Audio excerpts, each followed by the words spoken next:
Ты кто? Марта. Вот с яйцами. Значит, Марта. Вот. Идем? Здесь будешь кушать? Мы идем здесь. Ты что там оттуда прибежишь? А, мы идем сюда, идем. Вот. Жорж, Филипп. Вся честная компашка. Привет. Привет. Ты Филипп вообще? Нет. Нет. Да, только вот по достоинству можно определить, кто из кто. Жать. Сейчас.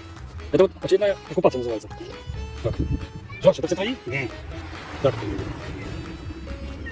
Ой. Сейчас. Тебе. И тебе сейчас нам дам тоже. Сейчас. Неужели весь корм ушел? Куда? Куда? Караганду сейчас. Ой. На. Ну, голову бери. Идем. Осторожно, дорога. Все, ешьте, ешьте, ешьте. Ешьте. Жорж, извини, братан. До завтра. Нет, конечно, я уже кушаю. Идем. Идем. Осторожно, на поворотах. Куда ты тихо машину там? Ты что, поднимайся в руку. Поднимись. Води.